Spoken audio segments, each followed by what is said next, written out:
Welcome to the Washdown podcast, and this will be episode 151. Today's guest is Travis Gribble. He was on the podcast at episode 94. So if you want to know a little bit of his background, I highly encourage you guys to go check that out before watching this one. In this episode, we're going to catch up with him, learn what he's doing now. He is doing a lot of speaking. He has his own company going for the speaking. A really great dude, has a lot of important things to say. So I hope you guys enjoy this episode. So here you go. Episode 151 of the Washdown podcast with guest Travis Gribble.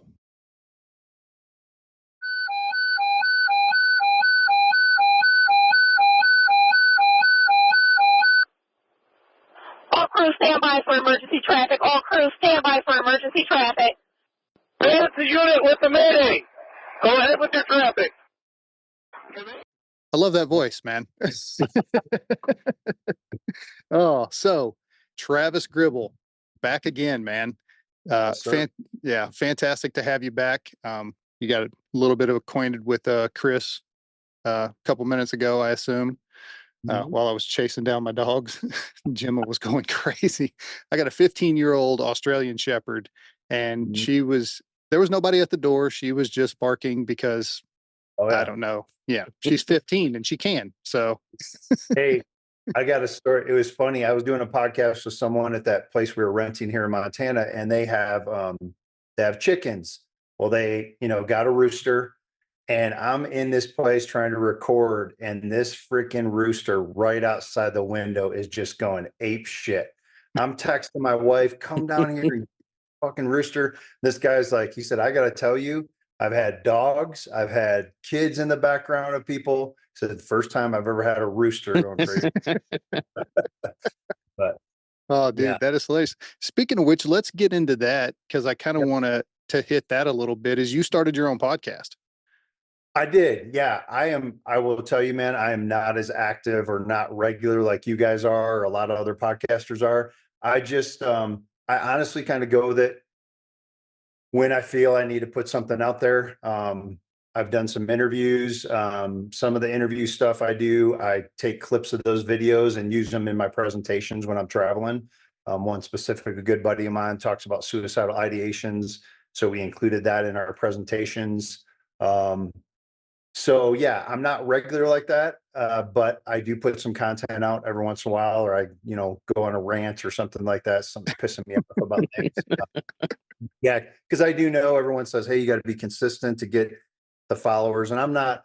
I honestly have never been for my events or whatever. It's always about. I guess when I first started, I was like, "Man, I hope somebody shows up." And then I took on the mentality like, "Hey, if we share a good message to one person, that's all I can hope for. We maybe, help someone that was struggling." And I kind of do that about the podcast. Like, hey, if, two people download it, we'll be okay. And it is what it is. Who knows? Maybe I'll grow it later, but it's nothing I'm regular at, but I do have it. Yeah. Yeah. Well, from what I've listened to so far, and I haven't caught every episode, but it's good stuff, man. The one that you did with Justin Morgan was fantastic. And I mean, some of that I think probably comes from you guys knowing each other for so long. So it's really great conversation. But yeah, dude, I enjoyed it. I would encourage you to do more of it. But also I know that you are an extremely busy fellow. Yeah, I mean, I am busy. We have picked up this year. I'm definitely much more intentional about, I don't want to be traveling every week by any means. Last year, I felt like I couldn't say no to anybody. I've had I have the good fortune of working with 3 different therapists that travel with me when I speak. And so they're constantly on me. Make sure you're taking time for yourself. You've got to not go crazy, Last year, I live in wonderful Montana and I love hunting. I hardly got out. This year, nope, I blocked off time. I'm going to be up in the mountains, bow hunting, rifle hunting, just because I need that. But yeah, much more intentional, but very scheduled. I've got a few openings left in 2024, but I'm staying pretty busy. Yeah. Nice, man. Yeah. Yep. So how did I don't know how much you were actually doing any speaking stuff the last time that you were on, but how did that come about? So for Yeah, man, it's, my wife and I constantly say we should be, and one of these days we're going to sit down and write notes of everything that kind of fell into place. So, because it is, whether people have a belief in God or whatever you think the stars align, whatever it is, there's obviously been some shit that's happened that is very intentional. But yeah, I had retired due to post-traumatic stress injury retirement in Arizona, where I had worked for Mesa Police Department just outside of Phoenix. And Emily and I had bought acreage here in Montana, up in the mountains, very small town, 900 people. So going away from the big city, coming to the mountains, and I was going to come up here and work construction and just bury my head. I didn't want to see too many people, and just like, hey, this is going to be my life, and I was going to be okay with it. Um, and I was driving up, actually pulling the trailer full of our belongings to come here to Montana, and a buddy of mine had called me. We had a long relationship in the national SWAT community, and he had worked in the state of Washington, but they came over to Montana up in the Kalispell area to be an undersheriff. And he called me. He said, "Hey, man, I'm hosting a tactical leadership conference. Would you come up here and do one of your debriefs?" And if people don't know it from the law enforcement side, or maybe not first responder, debrief in the SWAT world is like, hey, we do a hostage rescue, we do a barricade, something like that, something significant. We break it down with pictures, timelines, talk about lessons learned, all this shit. And of course, I could do that. I have many of those from my team that I could present. But I just had this thought after I hung up the phone. I said, yeah, I'll come do the debrief. No big deal. Hung up the phone, driving by myself a little bit longer. And I thought, man, I wonder if I should see if I could present like, hey, what I dealt with, lessons learned coming from a SWAT standpoint, and talking about pretty much don't be Travis, don't keep pushing this shit down until at a time your body is going to say, well, you didn't listen, and I'm going to take care of it for you. I'm going to knock you on your ass. And so he said, hey, man, I don't know how it's going to go, but let's try it. So I went up there and had just a very basic presentation, like some, Word document, PowerPoint bullshit, some lines in there, and just talked. And it went over pretty well. So then kind of blew up in the state of Montana. I know you and I have talked that I got on Andy Stump's podcast with Cleared Hot, because there was somebody in that audience that was friends with him. He lives in the Kalispell area now. And shit just kind of started blowing up in Montana. I was asked to come speak at the National SWAT Conference, and then it just kind of went nutso from there. So yeah, no real. I mean, I do have a social media presence now, like stating my opinions, talking about, telling people where I'm going to be, but I've never like, okay, I'm going to pick 5 departments in the state of wherever and say, hey, would you like to have me come? It's not been any of that. It's all been word of mouth, either through podcasts, people hear me, someone hears me speak at a conference, or like, yeah, we got to have you in our area as well, that kind of stuff. And it's just kind of snowballed from there. well, and I think that's the best kind of growth, though, is that Yeah. natural. It's organic. Yeah. It grows faster, it grows better. The message takes a deeper root.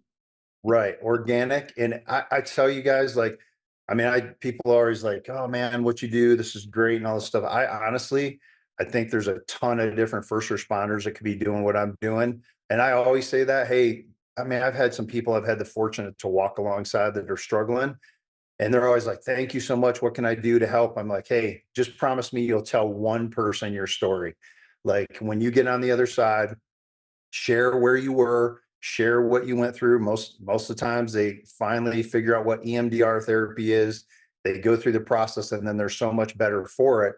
Like if you can tell one person, you may save that person's life, or they may tell someone. So it's really organic, man. It's nothing, crazy we do. I do think a unique thing about us is that there are people out speaking, like we, like I am, and it's almost kind of like, hey, here's what I did, blah, blah, blah. If these are things you're seeing, you're probably struggling with post-traumatic stress, maybe PTSD, good luck, and they're out. Well, I have all my events, I have a culturally competent therapist that talks alongside me. So as I give my story and things that I was dealing with, and they give the clinical perspective about what was really happening, to normalize it, like, hey, Travis wasn't fucked up. This wasn't abnormal.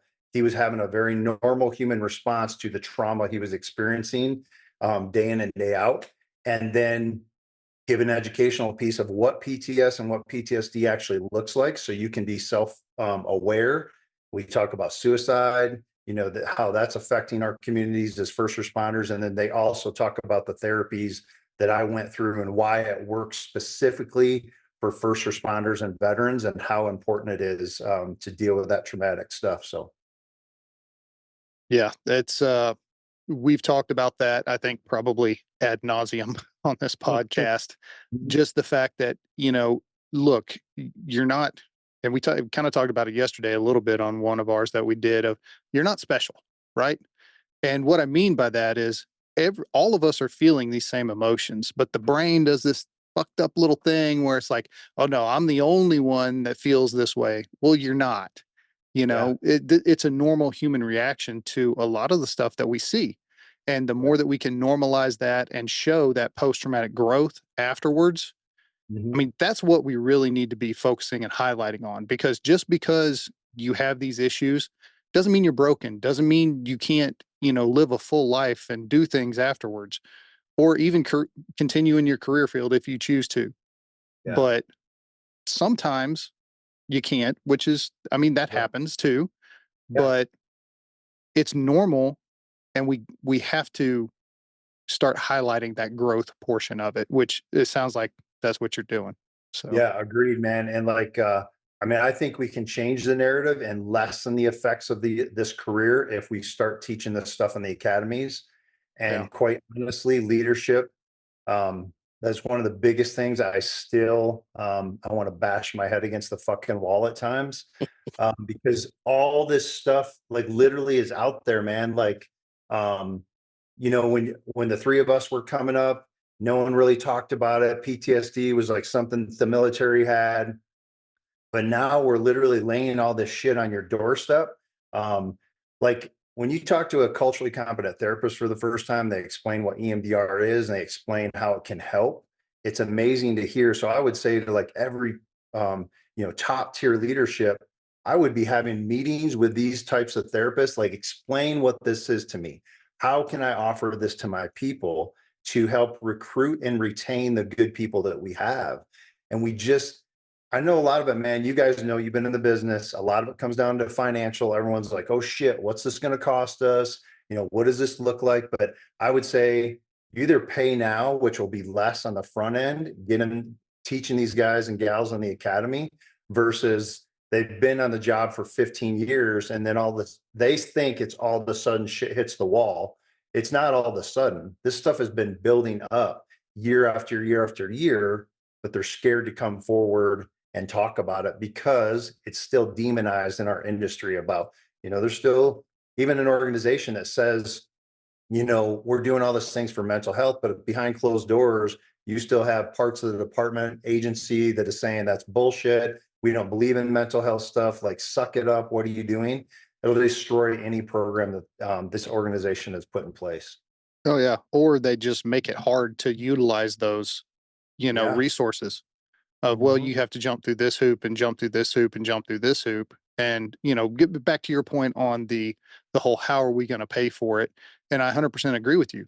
You either pay a little now for preventative, and you Yep. start letting these people empty out their cup a little bit at a time so that it doesn't overflow with all of the trauma that we're going to see, or you're going to spend 80 to $100,000 to put that person through inpatient. Well, guess what?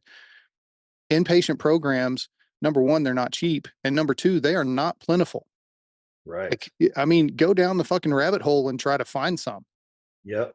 Yeah. Like, we've got the Center of Excellence for firefighters. Okay, great. That's one place in Maryland, Right. you know, Yep. and there are other places around, but Mhm. are they exclusively for first responders? Maybe, maybe not. Maybe they advertise that way, but they're really not. It's not like treatment options are super available. And Right. the therapists that we do have that work with our special brand of stupid, um, they're overworked and underpaid as it is. Exactly. So, like, it's a big problem. There are solutions. We just, we have to get everybody on board. And all Yeah. the data's out there. I mean, the Mhm. data is out there. I follow a bunch of pages on Instagram, and a couple of them are, like every week they're putting up cop suicide, firefighter suicide, like this, and how many this year so far. Like Right. we're at the end of February and we're in double digits. Yeah. It per profession. Yeah. Like it's not like put them all together and that's how. No, it's per profession. I Right. think Suffolk County just had 3 in the past couple weeks. 4. Yep. Yeah. Craziness. And I don't know, man, like I know with firefighters, you guys, like I don't say this because I guess and maybe you can educate me. Is the number one risk for firefighters cancer? Is that Yeah. what you would? Yeah, it's Yeah. cancer. Yeah. So I would say number 2, but I know is suicide. Law enforcement, I know it's the number one risk. We had more officers take their own life last year that were killed in all other line of duty deaths. I'm talking shootings, car wrecks, heart attack on the job. See, I get fired up, man, because when I hear that number, like if you're a chief, a sheriff, and you know these numbers out there, there's no way you're not seeing it. And that is the number one threat. That's got to become top priority, right? If we had some dude rolling down through your town, shooting cops every other day just for random shit, they would throw everything at that to solve that problem. Why are we not doing it for the suicides? Yeah, it's a big deal, man. Yeah. Well, you got to take care of your people. Like Yes. start treating them as valuable resources and not just cogs in the wheel, because newsflash admin, people aren't beating down the door to get into these professions like they were in years past. I mean, that's just the facts of the matter. Yeah. So either take care of the ones you got, retain the ones you got, and make sure that they're healthy and able to, function. Mm-hmm. Or what are you going to run into? You're going to look like Memphis and Minneapolis. Yes. Yep. Yeah. No, I hear you, man. They really got to get to the heart of the matter. I do believe, like you kind of mentioned, like go through this hoop. That reminds me, I don't know what you're referring to. To me, that sounds like EAP. I hate EAP. It is a broken, yeah, it's a broken system for our first responders. Now, I'm not a city streets worker. I'm not a garbage man. I don't know. Maybe it works for them. What I do know, and this is one of the things I was talking about across the country, is that I knew in my area, no one's going to fucking EAP. They want nothing to do with it. They don't trust it. It's bullshit. Quite honestly, it is the lowest bidding resources that they offer to you to be on part of that EAP program. But now I've heard it across the country. Hate EAP. No one's using it. They are scared to go because they don't trust it. And and you'll hear some leadership. I remember back in my old PD, the city manager would constantly say, well, we can't give this to the police department and fire department and not give it to the garbage man.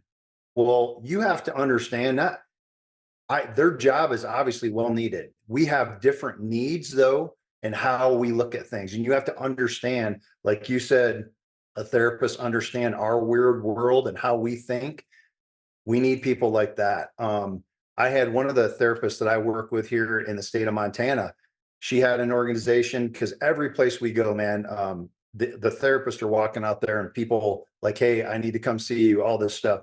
But an organization, a large organization here in Montana, they wanted to say, hey, we would like you to be an EAP provider. She said, okay, let's talk about it. The starting bid they wanted to pay her was $35 an hour. She can't keep the fucking lights on for $35 an hour. Yep. They got to a point of $55 an hour. She's like, I can't do this. Like this, you have no idea all the cost I have. But that's where I was talking about the lowest bidder. And I don't know if you guys ever had used workman's comp for a physical injury, like get injured on the job.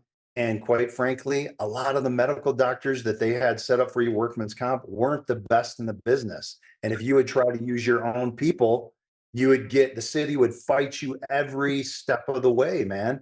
That's the same thing. But like you said, take care of our people. Like they did not, like we knew we were coming into a tough job, right? We knew that there was going to be trauma. I did not sign up saying, yep, I'm good to go. If I get PTSD, that's fine. So, I signed up for this. We did not do that. Come on, let's be real, right? Yeah. Nobody's going to sign up for that, man.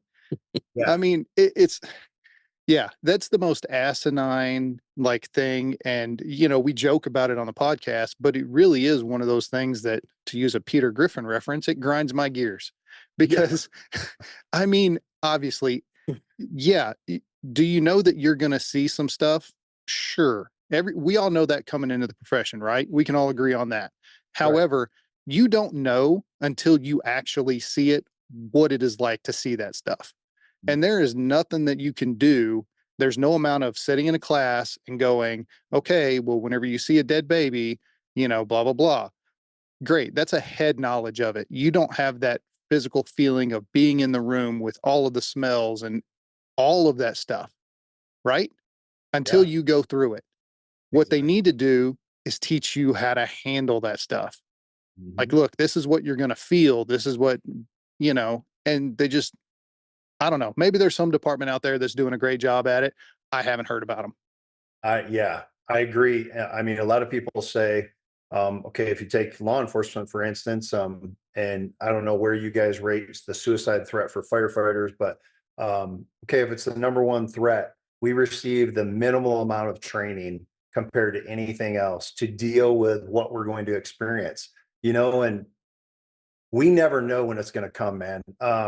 It's actually called like two people can go to the exact same call. One of them seemingly comes out of there okay. Maybe they're, has some post traumatic stress. It subsides in a week, but then the other one just can't get over it.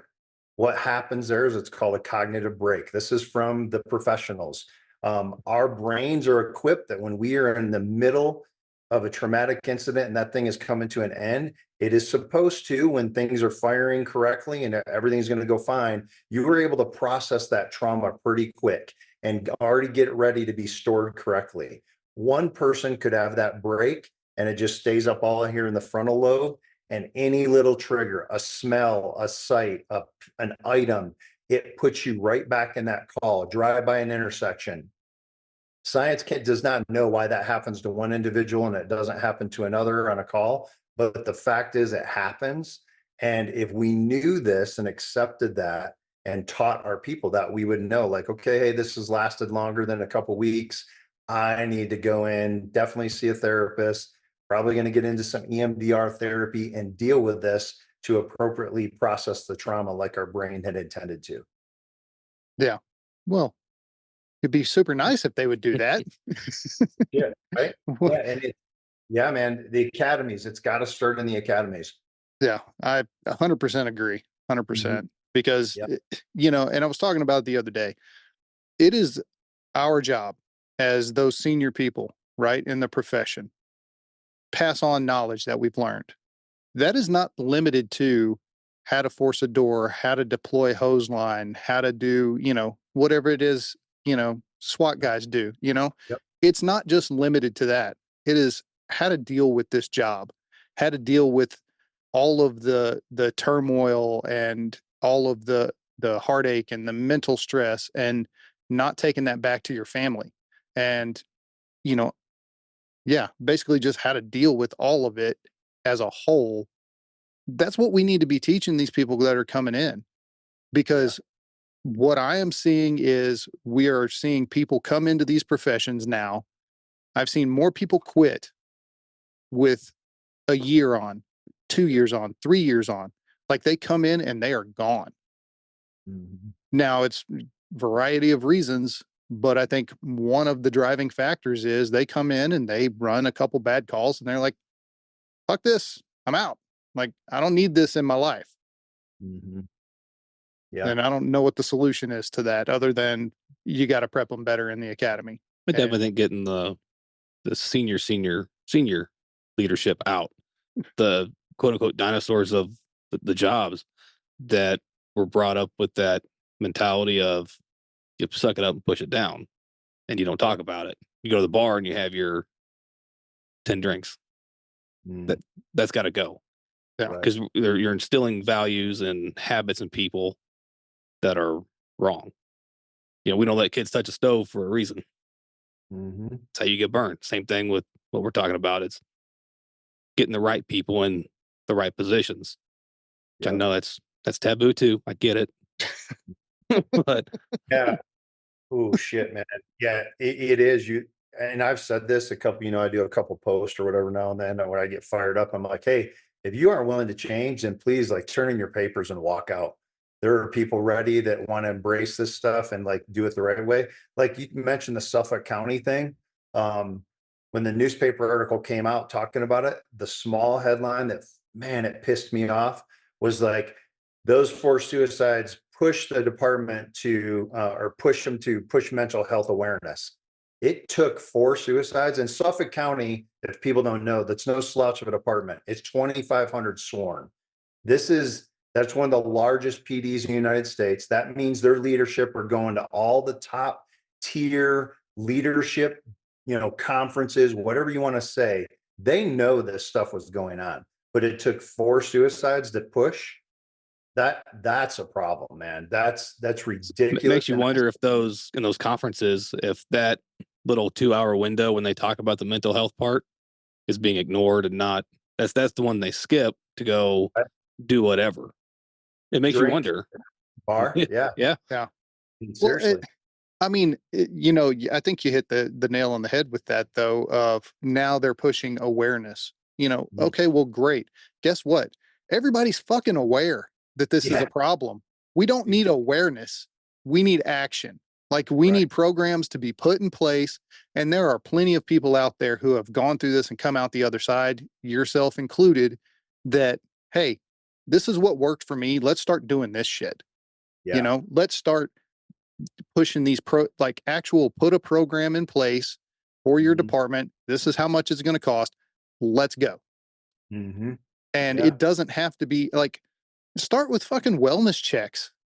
Yeah. Like start at the bottom. Yeah. That's the very basic thing. Wellness checks. Find a therapist or several therapists that you can pay a decent amount of money and just have all your members go through. Yeah. And find out where you're at as an organization. That's step 1. Yep. And then you grow from there. Because believe me, all of these organizations waste money on who knows what kind of god awful shit. Yep. Like, well, you get certain grants from the government, especially after think about how much money was thrown at law enforcement and the fire service, EMS after 9/11. Yeah. And what that money had to be used for. It wasn't just, hey, this is money, make your department better. It was, oh no, you got to buy this and only this and that kind of stuff. And now you have all this junk and those grants run out. Now you're spending the rest of your budget on maintaining it. That's kind of a problem. So now they like, oh, well, this isn't that big of a deal, is the thought. And then we also have a society of, well, it's not my problem. well, it's the selfish me, if me you were, society. if you all were about me. if you were in a leadership position in fire, EMS, police, whatever, you're in a leadership position, it is your problem because you're responsible directly for those people. Right? Yep. Agree 100%, man. I agree. It's just that's not how society sees it, and that bleeds over into the fire service and in law enforcement, especially in leadership roles. And I know it's going to piss some people off, but that's the reality of it. It's all about me and what I can do and how I can set up my retirement. So I'm not going to rock the boat by being a trendsetter, because fuck that. Now I'm going to look like the turd. That's the thought, because you're going against the grain. Yeah. Well, we need to.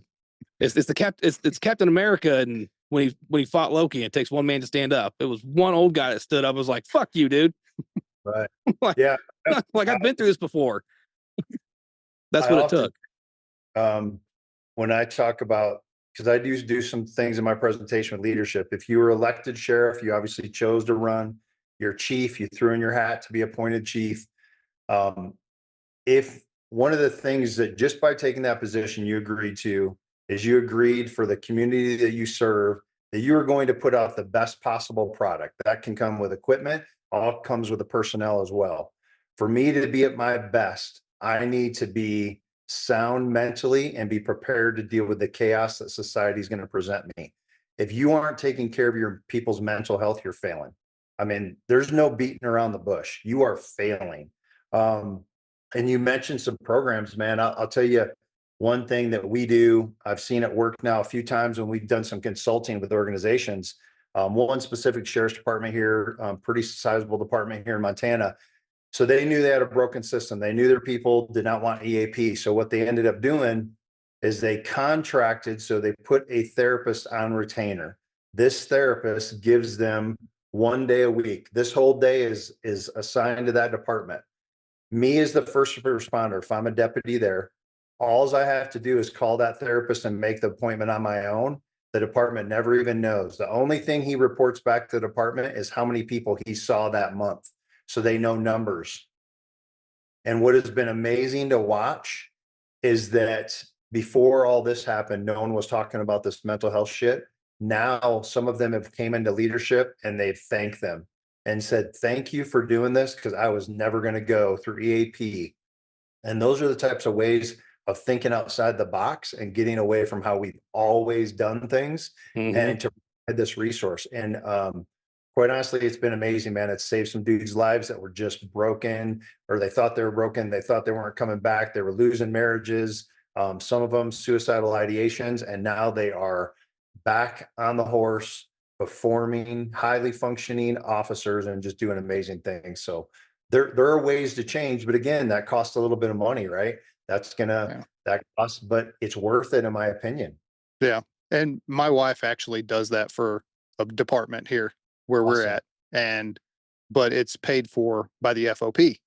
Right. Okay. So yeah, so listen, that's something that we kind of neglect talking about a little bit. And I think that partially has to do with how we feel about certain things. But like your FOPs and your fire unions, like if admin isn't doing it, why aren't you? Yes. And do something that works, not some, lip service program, like something that's actually valuable. Like do something like that, because you have the model, it's working, and it's Yep. working in multiple places. So just copy that. Like Agreed. you don't have to reinvent the wheel. And I think that's what a lot of departments get caught up in is, okay, well, yeah, they're doing this and over here and it's working, but I think we can do it better. So let's like change this and change that. And pretty soon it's not even the same program anymore and it doesn't work. And you can't figure out why it don't work. Well, because you Right. put all this extra shit on it that keeps it from working. Yep. Yeah. I mean, you're preaching to the Facts. choir. That's one of the things I do talk about. Yeah, if your organization's not doing it, the unions, labor organizations, whatever, have to get involved. And I've seen some amazing things with this too. Pretty sizable sheriff's department around New York. They were just done with administration. They wanted to implement wellness checks, and the department would not do it. So in their last contract, what they got implemented is up to 4 times a year, the union will pay all of their sworn staff, correctional staff, all that, $500 just to go sit with a therapist. Their intention is they even sell it like this. They're like, even if you don't believe in this, take $500 up to 4 times. So $2,000 a year. You want to buy a new gun, go sit with a therapist, because they believe in this. Because then they set up the culturally competent therapist. They believe if you keep going to this, you're going to have a time when you're going to want to talk, and just to get their people that access. And you can bitch all you want. Again, if there's some of the culture, it's like, yeah, I don't believe in this. Well, I'm just going to this appointment because I need $500. Okay, perfect. Go. We again thinking outside the box, right? If our organizations are not going to do it, that's where our union stuff comes in. Now, your people have to realize, and again, I'm not pointing fingers because I was like this too. Every contract I wanted to know how much more am I getting paid, and if my benefits are going to go, if it's going to cost me more. That's all I really gave a shit about, to be quite honest with you. Well, we have to like start talking about mental health. Make sure your people are being paid for under the contract that you're working under. I think we owe them that. And like an idea like that, they're still getting paid. That's $2,000 you can add on to your salary or whatever it is. But again, it's getting people in front of those therapists. Yeah. Yeah. Cause even if they're, the hard ass that don't want to go, they sit in there with the right person who's culturally competent. It could start out as just I don't want to be here. And then by the end of it, they're like, oh, I need to be here. So Exactly. Yeah. Right. we got to think like that, man. We have to change the way we've been doing things. That's all I ask. Like, look in the mirror, take an assessment. You brought it up. See where your department's at. Do your leadership, do they even know what your people think about all this stuff? Like, are they okay? Or they not even feel safe saying that, yeah, I would never come forward? I don't know. We just got to change, man. We've got to do things different. Yeah, it's we've been in the fuck around stage for a long time, and we're in the find out stage now. Yep. So Yep. Yep. This is I mean, great. Yep. well, I mean, think about it. Look at the trend all across the country, right? So you're looking at fire departments and police departments, their budgets are getting slashed. They have less money for this, less money for that. You've got less people that want to sign up to do these jobs. Yep. So something's got to change. Yeah. I mean, not everybody can be an Instagram influencer. Yep. Yeah, they can't. Yeah, for sure. Well, what else do you have going on, man? I mean, I know you got a Yeah. bunch of speaking engagements going on for the rest of the year. Yeah, we got speaking engagements going on. We've got a couple big things coming up, possibly with the N2A, the National SWAT Community, doing some things with them on a long-term basis. I'm starting to get some traction with some academies. I'm going to do something in Michigan with a very large organization that they're interested to start having our program. We come and do our presentations at the academy level and then take it throughout the organization as well. So those are the big things. I am seeing, I would say I am seeing a trend with more organizations forming or podcasts like yours that we're talking about it. Sometimes I never know how to gauge that because obviously, how Instagram or whatever works. Like when you start, this is your thing, it starts throwing you people or this person here. Right. So I'm always curious because I'll be honest with you, when I was still on the job, man, I'm sure some people were in existence. I didn't know anything about it. Like any of this mental health stuff, I wasn't following any of it. So we definitely are trying to do it at a grassroots level, like make sure people are hearing the message. I've partnered with the Overwatch Collective, which is outside of California, a good 501c3 that they strictly are in the business of raising money. And because they know there's a problem, California is horrible, man, as far as departments supporting their people when they come forward. So if you don't feel comfortable coming forward to seek help, the Overwatch Collective will fund 3 free therapy sessions and then do it on a tiered basis after that. And sometimes they'll even extend that based on your financial needs, just so they want to make sure that people, as the individuals, getting the help that they need. Even if your organization, is not open to it, or you feel demonized if you do come forward or whatever. So that kind of stuff, man. I'm just trying to get that message out, keep presenting when people have me, and do my thing, man. Just be a voice. Yeah. Well, we need more of that because I mean, I can tell you whenever we started this podcast, was it been 3 years ago now? Almost 4? I think closer to 4. Yeah. So almost 4 years ago, I did a super deep dive looking for podcasts that were talking about this because I was like, surely I'm not the first, right? I can't be the only one who thinks that this is, an important matter. I couldn't find a single one. I found like 2 other firefighter podcasts, and they were typical, like stereotype firefighter podcast.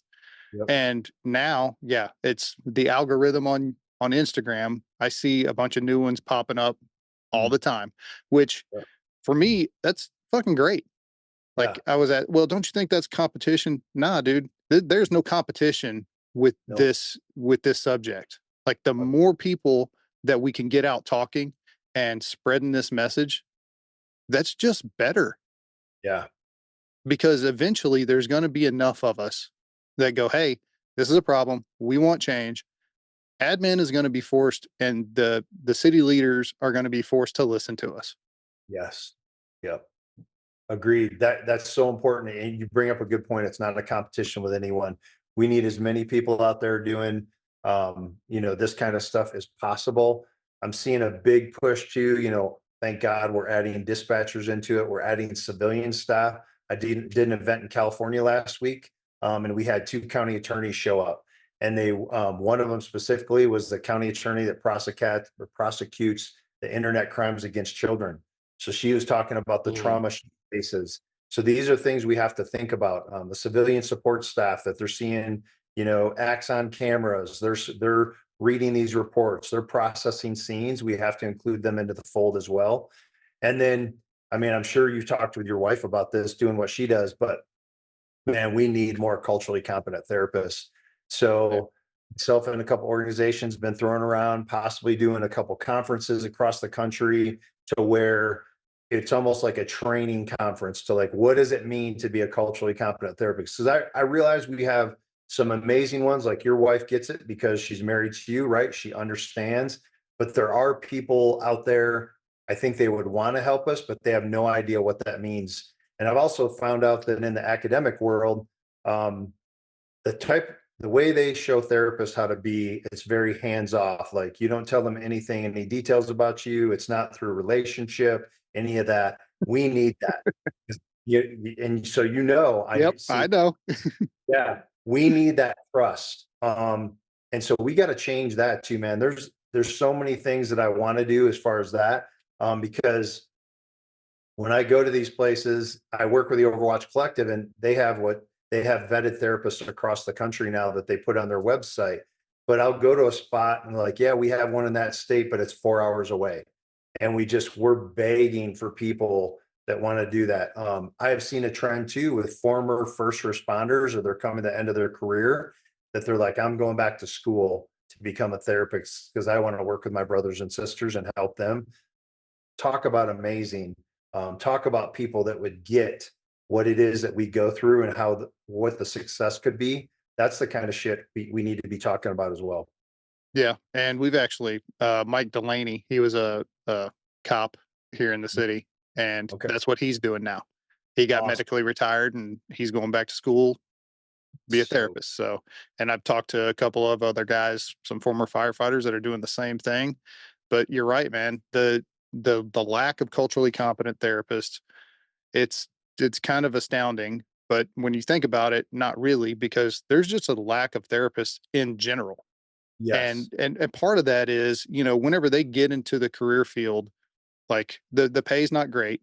Insurance, if you're taking insurance, that's even worse because they do the whole 35, 45. They will bid you down and bid you down until, I mean, yeah, you're making $40 for an hour long session. Well, then you have notes to write. You've got like all of these other things. So it's really not an hour. You're doing like 2 hours of work for every, hour that you see somebody. And it's like, come on, we've got to pay them more because the service they provide it's invaluable. Like you almost can't put a price tag on that of you have a firefighter or a cop or a veteran, active duty, whatever, that is struggling. There's no price tag that you can put on it. I'm sure some bean counter will somewhere, but there's no price tag that you can put on. They go to a therapist and shit turns around for them and they can go back to work, or they can not even go back to work, but live a happy, healthy, fulfilled life. Like what's stopping us? Right. Like money's great. It's fun. You can buy motorcycles and Jeeps and all kinds of stuff with money, but you can't buy happiness. You can't buy peace of mind. You need that. So I don't know. And organizations need to understand too, this new generation of first responders coming in, they are aware. We're doing a couple events in Colorado for an organization. And actually the person that's bringing us in, they're heavily involved with recruiting as well. And they said now about 50% of their applicants during the process are asking, what kind of mental health services do you provide us as we go throughout this career? Which is great. And I think that may be a trend that we're coming, this younger generation that looks at things different. They may be like, yeah, I know this job is going to be hell at times. How do I combat that? What services are you going to provide me? It's something we need to think about as far as that new recruitment goes. That's freaking That's awesome. where your culture shift is going to come from, is that newer generation pushing it because they're going to be the dominant age group on these jobs. Yeah. Well, I mean, you remember we had Dr. Saz Madison on, and he's a therapist. He contracts with a bunch of different departments for hiring processes. And he was telling us, he goes, 20 years ago, whenever you guys were coming into the career field, we would ask applicants, um, what do you expect to get, blah, blah, blah, and all this stuff. And, the applicants would ask or would say their responses would be, I want to be an asset to the department and blah, blah, blah, and all this stuff. He goes, and now it's what can the department do for me? Yep. So that shift has happened culturally, and we all need to recognize that and get on board. Yeah. And we did, I mean, I remember, and it's along the same lines, but it wasn't the subject matter. But I remember as I was leaving the profession, all the new technology and everything, some of it was being brought in because I said, yeah, the younger people are going to want to have this stuff. They're used to having everything at their fingertips. They want it now. So we would okay, we need to get this product, that product. It'll recruit people in. Look at our new patrol cars. Look at all the fancy toys we have. That's because we're attracting. I mean, what do you see, man? When we do recruitment videos, it's all the glossy, shiny stuff. They want to know. That's to say, this is what we're going to do for you. So if we have this younger generation starting to say, okay, well, what are you going to do with my mind? Because I know it's going to be hell. It's funny because this question came up to me and I've had it now a couple times, but I was doing something in Tucson, great for all their tactical units. So hostage negotiators, all that stuff, great group of people. But one of the team leaders, salty dude, been on for a long time. He's like, Travis, I totally believe in what you're saying. He said, and I was preaching about, we need to tell people what's ahead of them and the academies, prepare them for the trauma they're going to experience. He said, do you think that's going to hurt recruitment? And it kind of took me by surprise. I'm like, I had to ponder for a second. I'm like, well, that's a good point. But I said, if we're not being honest about what's ahead, are we not lying to them? Is that what we want? Do we want to be like the horror stories I heard about, military recruiters about, oh, all these things are going to happen. And when you get there, it's like, what the fuck was I just sold? Like, this is not what my recruiter told me. I think that goes back to being transparent. And that's one of the biggest complaints from the public in general when it comes to law enforcement, especially, but even in the fire service, there's no transparency. It's like you're always trying to hide something. So why would I want to go be a part of an organization who's going to lie to me as the general public? Well, and I think that's part of what we see with people coming into these career fields and leaving after a year, 2, 3, 4, 5 years. It's because they were sold this bill of goods, like I'm going to be fast roping out of these Blackhawks all the time, and no, you're going to be the line cook, And so, I mean, but honestly, that's what it is, And I talked to guys that left our department. The same thing of I thought I was going to be doing this, but I'm doing this thing instead. That's not what I signed up for. So I'm going to go work at this other department, or I'm going to get completely out of the career field and I'm going to go sell insurance or whatever it is they went and did, because this wasn't fulfilling, because it wasn't what they thought it was going to be. Right. And I think with being transparent and saying, look, these are the things you're going to face. These are the things that you're actually going to get to do. These are the things you may get to do if you go to a specialized unit or you do this or that. But this is where you start. Just be honest. And we have a really hard time doing that, I think, as a society in general. I mean, if you look at social media, everybody on Instagram and Facebook and TikTok and all this, they put up this big image of, living in $1 million houses and, doing all this fancy crap. And behind the scenes, they live in a 1-bedroom apartment. It's like, come on. Green screens, man. Yeah. It's all about the green screen. We've become a society of just image with no substance. Yep. And I think that's, in my opinion, and maybe it's just because I'm old, but substance is what matters, right? What's the meat of it? What is my job actually going to be? What is it actually going to entail? What am I going to get to do? What can't I do? And what should I expect? And just be honest with me. If you're honest with me, then I got nothing to bitch about. But if you lie to me, then we're going to have a problem. Agreed, man. And along those lines, another thing that we talk about, we need to be honest with the families, and we need to be providing them training and understanding what all this stuff looks like as well. Because oftentimes all my therapists will say that most of the times that individual shows up in their door is because a family member has said, you better get some help here or I'm out. We're done. Like, this is not what I signed up for. I don't know what you're going through because you won't talk to me. So we need to train and inform families, what this post-traumatic stress looks like, how to come up with game plans to combat those difficult days where someone, maybe is a little bit withdrawn, understanding why we don't like to be around certain people or certain situations, whatever it is, and and tackle it as a team. Because, man, you know how it is, in the academy, it's family, family, family, and then you graduate and it's a big like celebration, come pin on the badge, whatever it is, and like good luck. And I remember, being on patrol with a couple of my when I was supervisor again, and what some of my young guys, and we'd see their families at a get together, a squad get together, like, what the fuck happened to my husband? He's a different person now.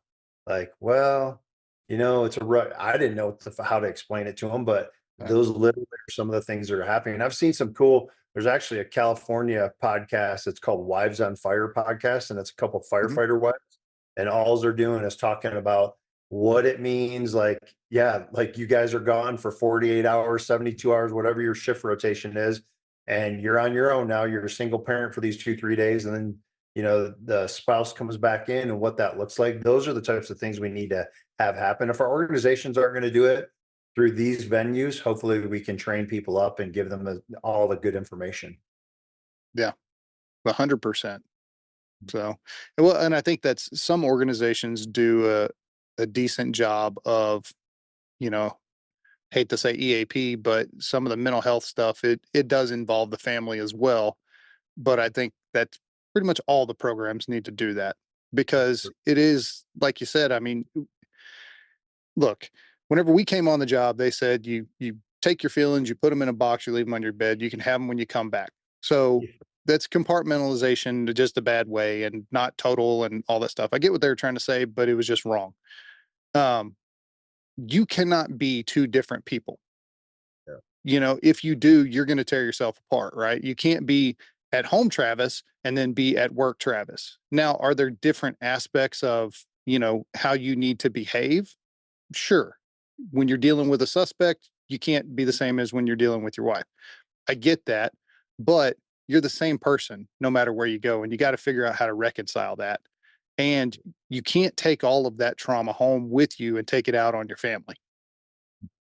So Agreed figure it out. 100%. One thing we talk about is empathy, and how I've heard some guys are like, well, yeah, I don't have empathy at work, but I'm good at home. I'm like, bullshit.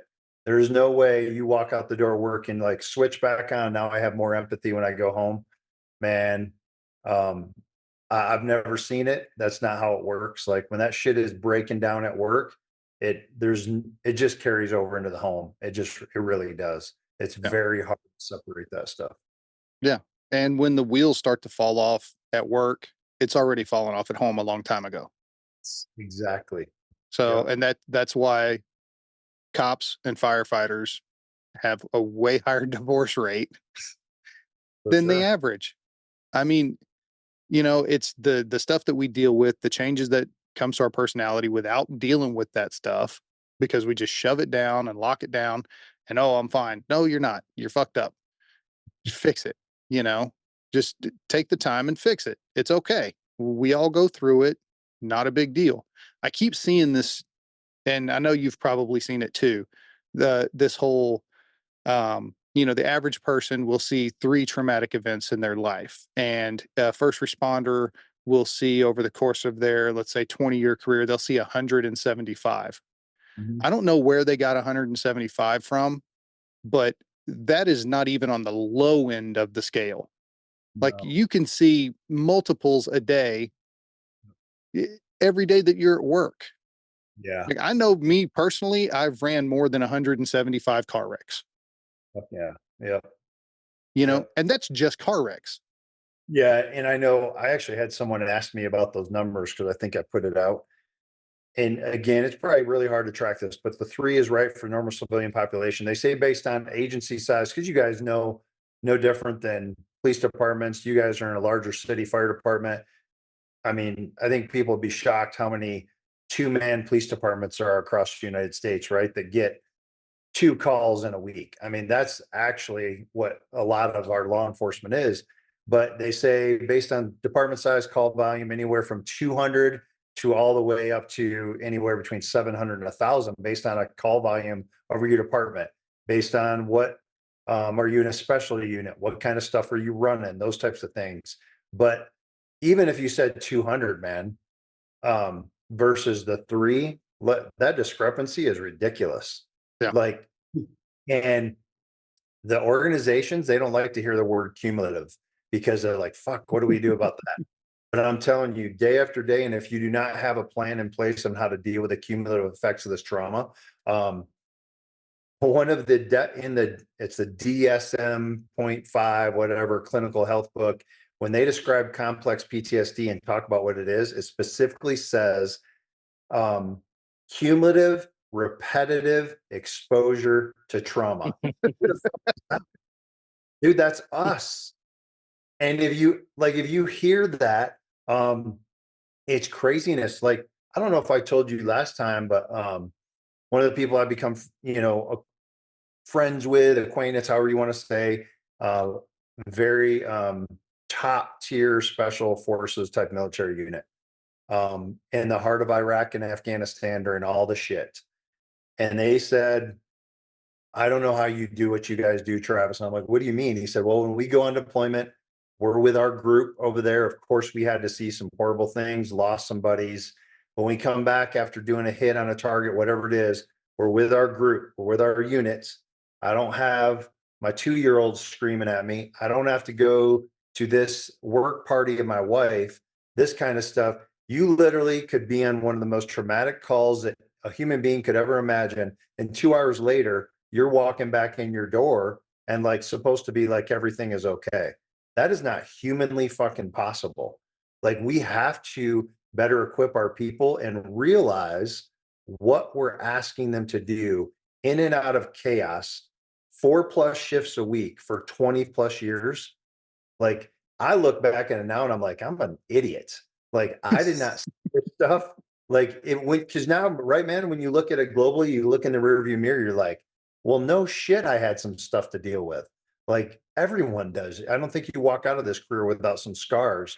And hopefully you learn how to tackle it much healthier than I did. Yeah.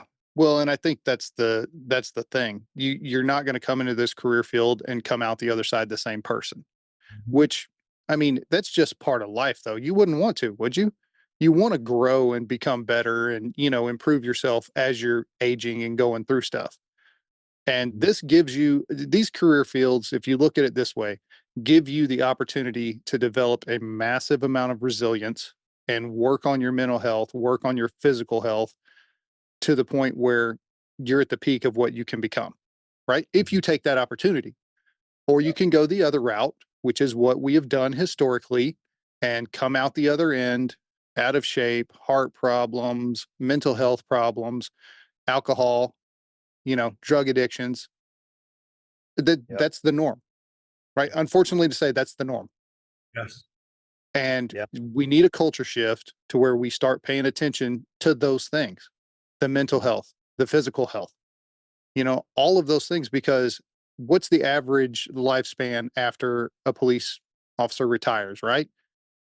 It's like 10 years, 15. Yeah. And I think that the age is 54 right now, Yeah. but yeah, they say 10 years. Yep. Yeah. 10 years for firemen. It's not too much different. So you worked between 20 and 32 years of your life, right? And that's what you did. You went out in your community, you protected, you served, you ran into burning buildings, you took down criminals, you saved people's lives. You made your community a better place. You got paid, okay, not great. Most places it's just okay. It's barely enough. And then you get to that retirement age where you're supposed to be able to retire and relax and do the things that you want to do with your spouse, with your children, with your grandchildren. Well, guess what? Well, now I got to go to this doctor's appointment because my heart's bad. And now, since I can't sleep at night, and now I got to go to this therapy appointment if I so choose to do that type of thing instead of just, drinking beers in the garage with all the other retired guys. It's like, come on, like, let's enjoy our retirement. Let's set ourselves up for success in retirement. And that's something that, I've been thinking about recently because we got 20 years on, we got 5 years left. Like, it's not that much time. Right. Yeah.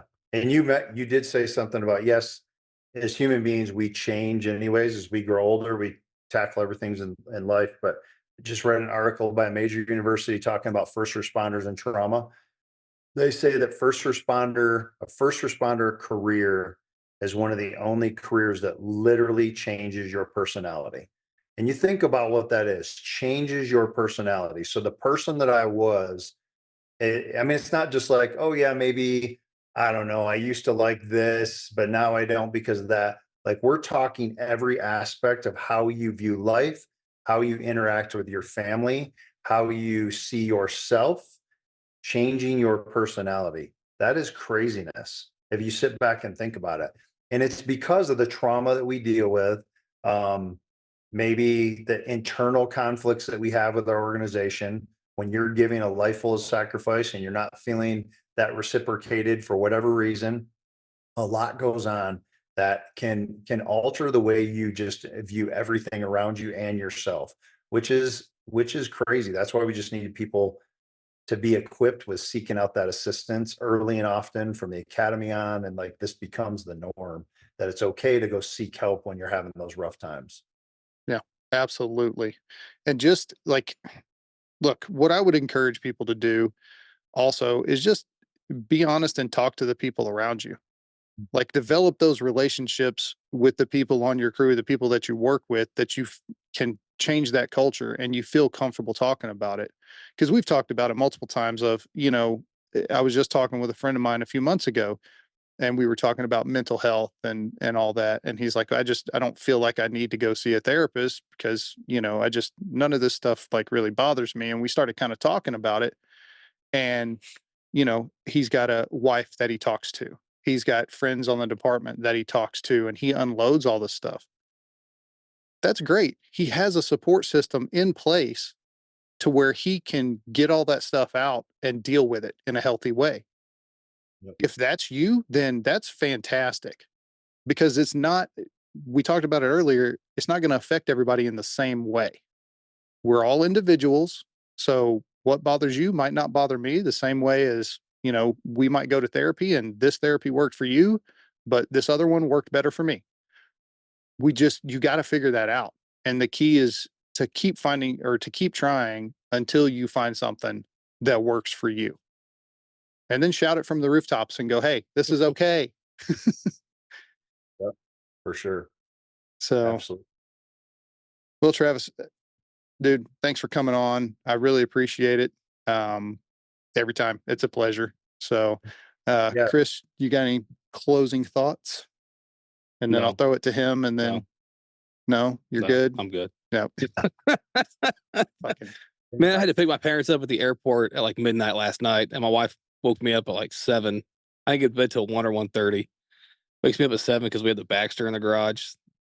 It's like a dumpster, and they come pick it up. So I had to pull it to the end of the driveway. I'm just like, so tired. I didn't sleep. I didn't sleep well last night either. So we were fighting it. But no, I love what you're doing. I think it's great, and it's definitely interesting. And I keep going out and telling your story and try and be that change. It's huge, and that's what we need in our community with first responders. And I do you talk to the fire side as well, or is it all law enforcement? I do, man. How it's shocking. When I first started this, I thought I'd just be talking to cops, but now, yeah, I mean, I've had fire departments specifically bring me in, dispatchers, dispatch conference, and now it's kind of, whenever I go any place, we invite everyone because I Good. mean, and I honestly had to, probably the first time I ever really stepped back, was thinking about dispatchers. Any of these traumatic calls, dispatcher has a role in it. I have a role in it. You guys have a role in it. When we call you in to help with the victims, whoever it is, there's different aspects, but at the end of the day, we all experience the exact same trauma, just a different role in that trauma. So yeah, we have ER staff come to our events now, ER doctors, ER nurses. Again, they're connected. A lot of times you guys are transporting them to the hospital. We go there for follow-up with the victims, whatever it is. It's all a piece of the puzzle. So yeah, man, definitely fire department. And we had a great, I know some cities don't get along with their PD, but in Mesa, man, those are my brothers and they took care of us. Probably some of it comes from the SWAT medic side. I had some dudes that they were there all the time, always looking out for my needs, just on scene and all that stuff. So great relationship. And yeah, we definitely speak to them as well. Cool, man. That's the best way to do it. Try and, it's all hands on deck, and Well, yeah, I mean, that's the way you gotta do it. And we have a great relationship with our cops too. yeah, We work well together.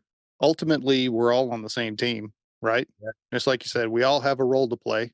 So, yeah, I why not actually, be? I regret, man, looking back, like, because whenever I was on patrol, because I was a knucklehead and I always wanted the action, I always chose the shittiest districts to go work in. But I have a regret. Like if I would have understood things then, like I knew what station they came from. Like when we get everything all cleared, like just pop in the station and be like, hey, that was a rough one. Just have a chat. Like, how did you guys doing okay? That sucked. I had to see this part of it. Just being there. And I know that would have went over well. And I encourage people now to do that. Like you said, you're a team. And maybe that's another way, like, yeah, doing those immediate debriefs afterwards. Get together with your fire crew. Go up and talk to dispatch and say, hey, you guys doing okay? That was a shitty one. What can we fill in some gaps, that type of stuff. So I think we can change. Again, if the organizations aren't going to do it from the top, let's ourselves on the ground level, boots on the ground, say, fuck that, we're doing it. And we're going to change the way we do things. Fucking I'm absolutely. down. Yeah. Yeah. So, Travis, where can people find you? And yeah, final thoughts, man. Yeah, man. Instagram, my_.arena. If people want to find me on there, my website is myarenallc.com. Bunch of stuff on there. You can find out what we do and who we're, exactly what our mission is. And then, man, at the core of everything I do, just speaking to the individual, just tell them it's okay to not be okay. Please understand you're not alone. It doesn't matter what state you're in across the country. I hear the same stories. And I want you to be here tomorrow, man. If anyone's struggling, like you don't know how to get rid of the pain, you're having suicidal ideations, whatever it is, I want you to be here tomorrow. Reach out and get some help, and we'll be there for you. So I just there's nothing worth that. And just for the individual, yeah, just please take care of yourself. Awesome. I don't think I can say it any better than that. Look, if you're struggling, reach out. There are resources out there. If you know somebody that's struggling, reach out, let them know you care, let them know what resources are out there. If any of you people don't know what resources are in your area, send us an email, man. If we don't know, we will find out. That's the whole point of this podcast, right? If we can help one person, it's a success. So big thanks to Travis and all you're doing, man. I appreciate it. I appreciate you taking the time.